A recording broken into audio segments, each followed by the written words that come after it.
Hearts of Iron 4 has a new update, and just like when they released Man the Guns, I'm going to give my thoughts on it. However, to anyone new to this channel, I'm not commenting on any of the game mechanics or whatever. This channel is about history and maps, and just like my last video on Man the Guns, all I'm going to do is nitpick the map to death. I'm going to look at the map in the game and see if they made any changes to it, as well as what they could improve upon. This new update is called La Resistance, and considering the reviews of the update are mixed, let's hope there's at least something nice map-wise. First, let's see if they updated or fixed any of the gripes I had with the last update. Did they finally separate the Virginias and New England and the United States as separate states? Nope. Did they finally separate Basutoland and Swaziland from South Africa as British colonies like they should be? Nope. Did they fix the awful Yugoslavia partition borders that are historically inaccurate? Nope. And for whatever reason, Istria still goes to Slovenia instead of Croatia, and Zara can't be returned to... whatever. They haven't changed it. Did they shrink down the size of Iwo Jima and Guadalcanal to realistic sizes for those islands? Alas, nope.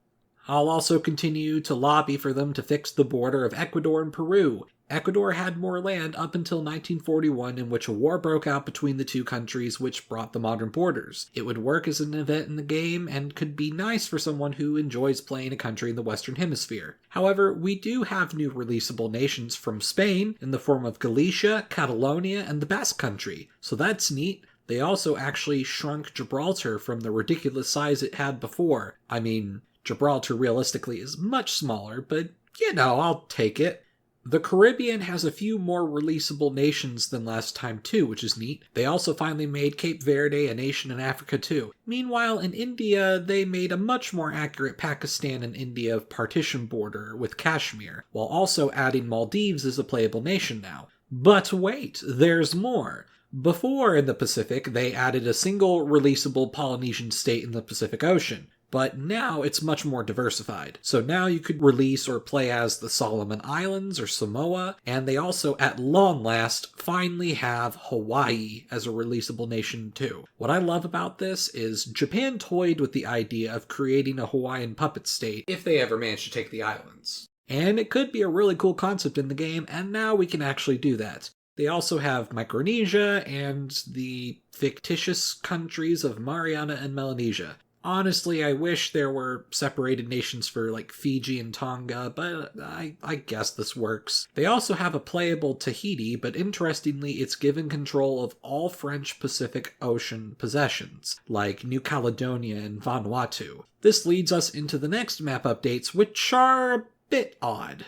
So, in the past, if you decolonized an entire continent, there would be some minor outlying islands that would remain European, mainly because they either didn't have a modern nation that could be released, or it was just so tiny they didn't even bother. They ended up doing some weird decolonization of most of those islands, and, well, you'll see how interesting it ended up turning out. Madagascar still controls Comoros, but now they are also given Seychelles, Mauritius, Reunion, and even the Kerguelen Islands all the way down here. The Maldives are also given the Chagos Islands, which, at least that's something they claim in real life, so that's kind of accurate. But finally, St. Helena and Ascension Islands are decolonized to South Africa for some reason. That's a bit strange, but okay. Yet, for some reason, São Tomé and Príncipe remain Portuguese and can't be released as the modern country of São Tomé and Príncipe, which is disappointing. But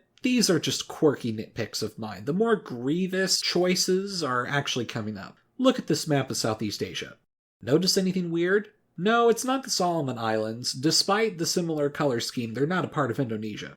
Look at Malaysia. Firstly, still no Singapore or Brunei as releasable nations. Secondly, this island was never Malaysian territory, it was Indonesian. But then, Malaysia is strangely given the Andaman Islands, Christmas Island, and Cocos Island. But the real problem is that East Timor is given to Malaysia. It's not a releasable nation as East Timor, and it can't even be, like, given to Indonesia, which at least occupied the area for a few decades. It wasn't even ever an English colony, it was Portuguese. Why wouldn't they release it as a nation? Especially since I heard this DLC had updates for Portugal too.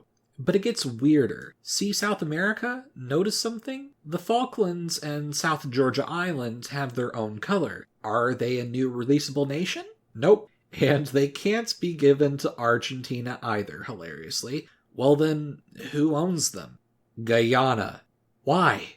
Guyana has never administered these islands. I mean, I guess it's the only other British colony in South America, but no, like, Argentina or independent Falklands should be the only options for these islands if they're not British. Then to make things even weirder, the Pitcairn Islands all the way in the Pacific Ocean are also given to Guyana. That makes even less sense. I guess Guyana can join Madagascar and Malaysia as new fictitious colonial empires. So, overall, I have several nitpicks and gripes with the map, and sadly many of them are ones left over from the Man the Guns update. But also, please fix the Guyana and Malaysia thing, it's really bad. Then of course, like last time, there are still many releasable nations you should still add if you can. Some of these are obviously more fun, ridiculous ideas than serious, but I still think this list is worth, trying out. It would be pretty fun. Also, please add more events to Latin America.